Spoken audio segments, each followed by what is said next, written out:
So it looks like Caroline Leavitt is sticking it to Whoopi. We're going to see how far she went on Whoopi, but I think she went scorched earth on Whoopi. Whoopi Goldberg, Jewish name. These women. The How worst is of the the show worst. still on? Everybody wants They to ain't know got that. enough lawsuits yet to shut them down. Everybody who's anti that show wants to know, like including Please. myself. They still on air. They still on air. I can't believe it. Still posting. And when they be posting their videos, it just be like video number 7 on July 26th. I'm like, man, your title's even whack. Frame? Yeah. Wokeness ain't popular no more. So And that must be their frame. That must be their motto. it ain't popular no more. It ain't hit no more. If you don't have anything to say, you blab. You just go on and on and on and on and on and on and on and on and on and on and on and on and on and on. Voters do not agree with these despicable women on The View. They are wildly out of touch with the vast majority of Americans, and frankly, they should seek immediate help because voters... Whoopi Goldberg has spent years ruling The View like her own personal kingdom, shutting down guests, steamrolling over opposing voices, and throwing out her opinions like they were facts written in stone. Right. But then she met Caroline Leavitt, and in the span of one brutal episode, the queen of daytime TV is finding herself completely getting dethroned. What happened next? No one saw it coming. We can't allow on this show to have things said that we know for a fact are not true.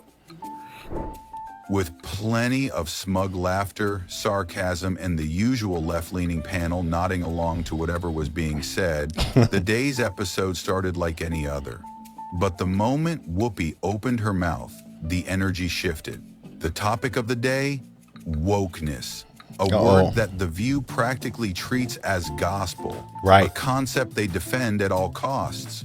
Perhaps feeling a little too confident, Whoopi decided to take the first shot. With her signature smirk, she pointed fingers at Karoline and said, "Without wokeness, you wouldn't even have this job."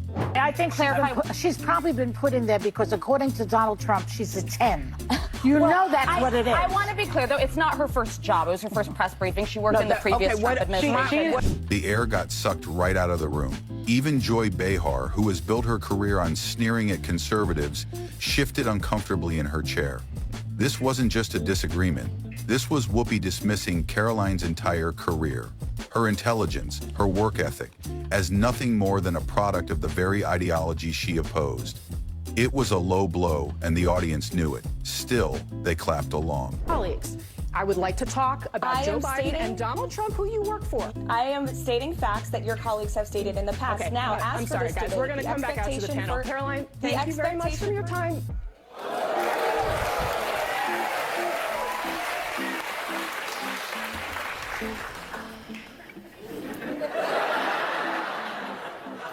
That was so good.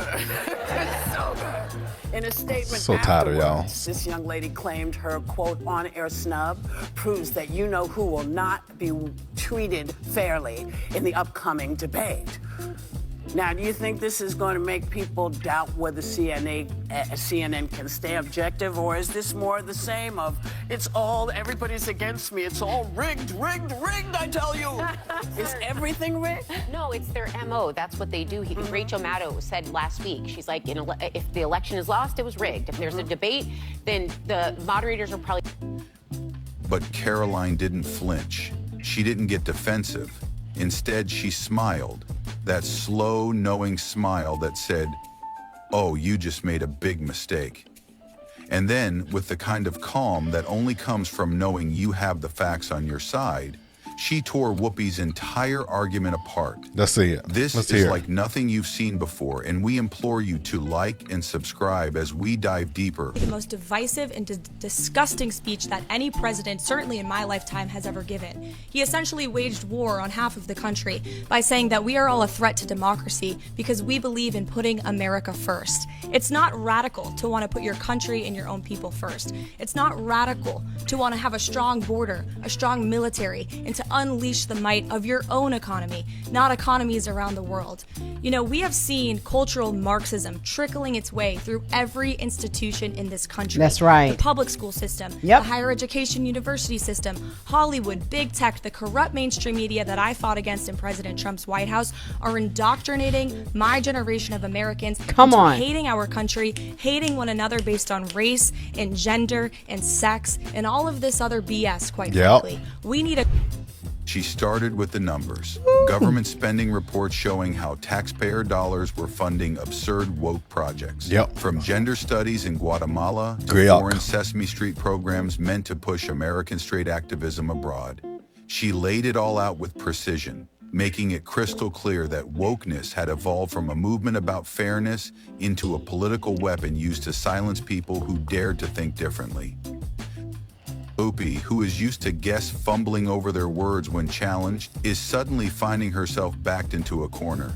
Even if she wanted to clap back now, Caroline will not let her. Well, you know, listen. If you don't have anything to say, you blab. You just go on and on and on and on and on and on and on and on and on and on and on and on and on and on and on and on. Like you do. That's what you do. That's all you do. Because you have no facts. Your stuff be so screwed That's up, all child. you do. That's all you do, lady. When they don't have anything Go on and on and on and on and on and on. to hold you with, nothing to make you think about what they have to say, they talk at you, not to you. And that's what she was doing. And she was doing it, and it's not new. No. But everybody's hip to you all now. No, we hip to We are y'all. anticipating that you are not prepared. That's the same Oh way. my God, Complete this is opposite. so insane. This the is trail. insane to me. Whoopi opened her mouth, then shut it. Opened it again, nothing. The audience, usually quick to cheer on Whoopi's quips, sat frozen. Even the camera crew seemed hesitant. Do they zoom in on Whoopi's stunned face, who looked like she wanted to sink into her chair after the horrible statement they made? That you saw live on this program yesterday. Joy Behar stirring the pot of controversy after saying this about Caroline. She's probably been put in there because, according to Donald Trump, she's a 10. You know that's what it is. Do you want to take this? So you cannot be attractive and smart? Right. I will try to give Joy the benefit of, well, thank you. I try to give Joy the benefit of the doubt that she didn't see that briefing, because if you saw that yesterday on numerous topics, no big binder, I think she might have had a different impression of this young woman who held her own. I mean, you would have to give her the benefit of the doubt that she did absolutely no research or reading about anything At all. dealing with Caroline Leavitt before she made that remark. And none. Because Caroline Leavitt worked, I mean, she went to St. Anselm College, she worked for WMUR Ran for TV. Congress? In New Hampshire, she ran for Congress at the age of 25. Wow. Put out a very good campaign. She lost by 8 or 9 points, but she Destroyed. still put on a good campaign. Then she Destroyed was them. the press secretary for the Trump campaign, going on TV literally every day. Well, heavily pregnant and a new Heavily mom. pregnant, yeah, Wow. she's a new mother. And then she goes out yesterday and gives and this again, this is speaking very objectively, because I've watched every press secretary since going back to Marlon Fitzwater. Yeah, I'm that old. And she went out there for her very first briefing at the age of 27 years old, the youngest press secretary ever, and did a terrific job of The truth is, if wokeness is really about diversity and inclusion, why is it that conservative women are always the ones being attacked? Right. Yeah. I would like this young lady this is her first job, I would like her to do a little homework. Because she said something yesterday that really pissed me off.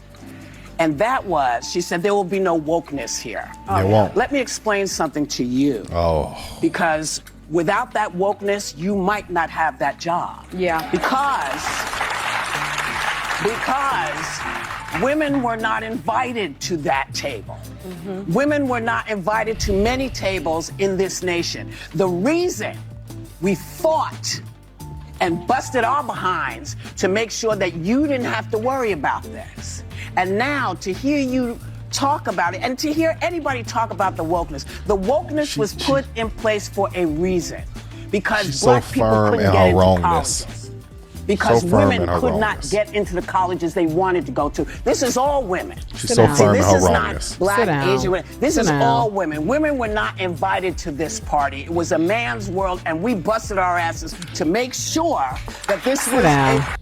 Right now, Whoopi is Sit down. realizing she has no comeback, no witty remark to Exactly. save face. Joy tried to recover, cracking a nervous joke, but the damage was done. Whoopi had just done something even she had never done, and the internet had a field day off of it.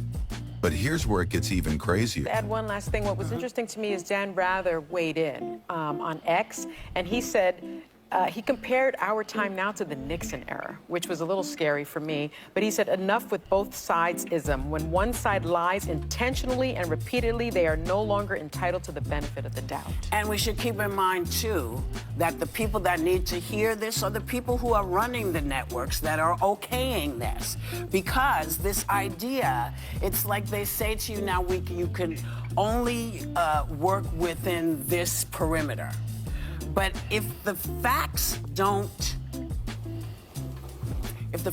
are not clear to people, that was what a journalist was there to do, to say, in fact, this is what went on and this is how we checked.